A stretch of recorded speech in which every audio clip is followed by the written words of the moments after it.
네, 여러분 안녕하세요. 김윤 목사입니다. 오늘도 역시 말씀 묵상 같이 보도록 하겠습니다. 오늘 말씀은 민수기 20장 22절에서 29절 말씀입니다. 민수기 20장 22절에서 29절 말씀. 우리 말씀 먼저 보도록 하겠습니다. 이스라엘 자손 온 회중이 가데스에서 진행하여 호르산에 이르렀고 여호와께서 에돔 땅의 경계에 있는 호르산에 있는 모세와 아론에게 말씀하셨다. 아론이 자기 조상에게 돌아가고 내가 이스라엘 자손에게 주는 땅에 들어가지 못할 것이니 이는 너희가 무리와 물에서 내 명령을 거역하였기 때문이다. 너는 아론과 그의 아들 엘르아살을 데리고 호르산에 올라가서 아론의 옷들을 벗겨 그의 아들 엘르아살에게 입혀라. 거기서 아론이 죽어 조상에게 돌아갈 것이다. 모세가 여호와께서 명령하신 대로 했으며 그들이 온 회중이 보는 앞에서 호르산에 올라갔다.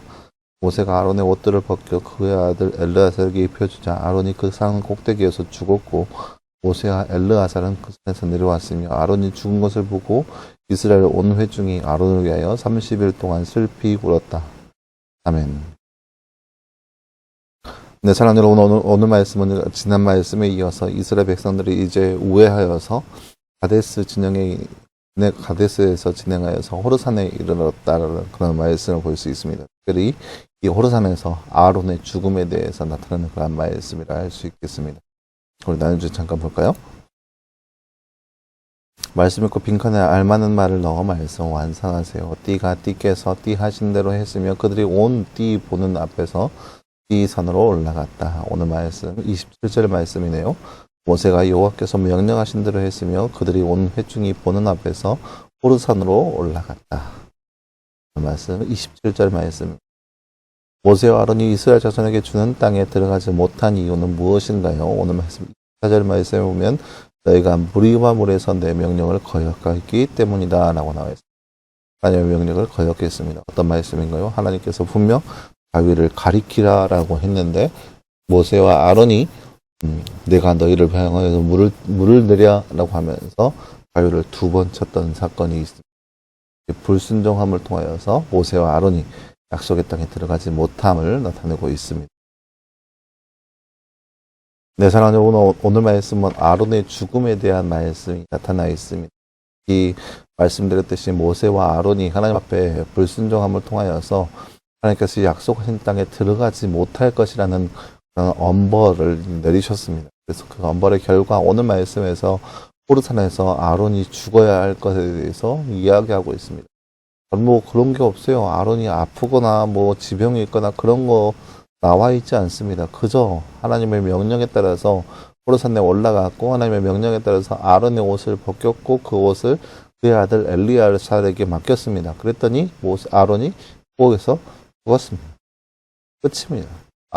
하나님께서 아론을 치셨겠죠. 아론의 생명을 빼앗아 가셨겠죠. 그 일의 결과가 그렇게 나타났음을 볼 수 있습니다.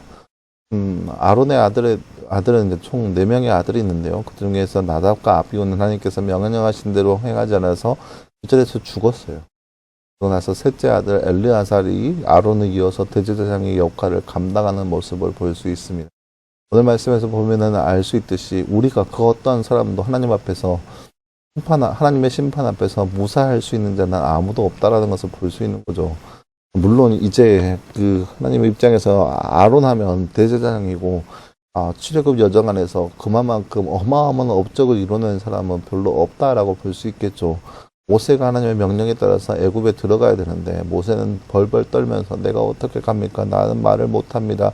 말 좀 잘하는 사람 보내세요 라고 하면서 하나님 앞에 그렇게 계속해서 거절하는 통에 하나님께서 아론을 모세 옆에 붙여주셨습니다. 그래서 아론이 모세 옆에 있으면서 모세의 입과 손이 되어지면서 그 모든 것들을 수발해 왔죠. 지금까지 이르렀죠. 그리고 출애굽하는 과정에서 대제사장의 역할을 잘 감당해서 이곳까지 왔습니다.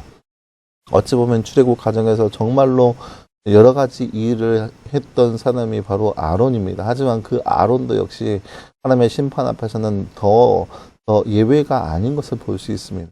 왜요? 그냥 그도 마찬가지로 하나님 앞에서는 한 명의 사람인 거예요. 어마어마한 업적을 이뤄냈고 여러 가지 일을 했지만 하나님 앞에 죄악을 지었으면 그 죄값은 치러야 한다는 거죠. 그것이 죄값이 뭐예요? 죽음이었던 거예요. 약속의 땅 가나안 땅에 들어가지 못하고 죽음을 맛보아야 했던 거죠. 왜요? 죄 때문인 겁니다. 그럼 죄는 대상에 대해서 여러 가지 어떤 그 예외도 없음을 보일 수 있습니다. 그 누구도 죄 앞에서 당당할 수 있는 사람이 아무도 없음을 볼 수 있습니다. 하나님, 제가 하나님을 위해서 뭐 했잖아요. 하나님, 제가 하나님 앞에서 하나님을 위해서 하나님 나라와 영광을 위해서 뭐 했잖아요. 그런 것 하나님 앞에서 하나님 앞에 죄를 지으면 아무것도 아닌 것을 볼 수 있습니다. 그것을 통해서 하나님 앞에 내세울 수 있는 것은 아무것도 없다라는 거예요. 그래서 사랑하는 여러분, 오늘 우리가 말씀을 통해서 이 시대를 살아가면서 우리가 지난날에 해왔던 것을 보면서 하나님은 내가 뭐 했잖아요. 뭐 했어요. 저 뭐 해요. 저 어떤 사람이에요. 그것을 내세우며 살아가는 것이 아니라 매 순간순간이 하나님 앞에 거룩하고 정결된 삶을 살아갈 수 있는 삶, 그러한 삶이 바로 우리의 삶이 되기를 간절히 소망합니다. 그래서 그 삶의 결과 늘 우리 스스로를 견책하고 우리 스스로를 지켜보아서 죄에서 멀어진 삶, 죄에 벗어난 삶을 살아갈 수 있는 저와 여러분의 삶이 되기를 간절히 소망합니다. 함께 기도하겠습니다. 사랑하는 하나님 감사합니다. 주님, 오늘 말씀을 통하여서 아론의 죽음을 우리가 말씀을 통해서 바라보았습니다. 아론이 이스라엘 백성들에게 어떻게 했으며, 그래서 그 결과 아론의 죽음 앞에 30일 동안 애곡하는 그들의 모습이 있었지만, 그럼에도 불구하고 아론은 하나님 앞에 죄를 지었으므로 하나님 앞에 죽음을 당했던 모습을 우리가 말씀을 통해서 바라보았습니다. 이처럼 우리도 이 땅 가운데 하나님 앞에 죄 짓지 않도록 우리 스스로를 견책하게 하시고, 지난날 우리가 해왔던 것에 도취하여서 그거에 취하여 만족하는 삶이 아니라 매 순간순간이 하나님 앞에 있다는 생각으로 주님을 위해서 살아가는 삶, 주님 앞에 집중할 수 있는 삶이 바로 우리의 삶 되게 하여 주시옵소서. 모든 말씀 감사드리며 살아계신 예수님의 이름으로 기도하였습니다. 아멘. 네, 사랑하는 여러분 감사합니다. 오늘 하루도 늘 말씀에서 승리할 수 있는 저와 여러분 되기를 간절히 소원합니다. 또 있고요. 내일도 역시 우리 말씀 묵상으로 함께 찾아보도록 하겠습니다. 그럼 수고했습니다.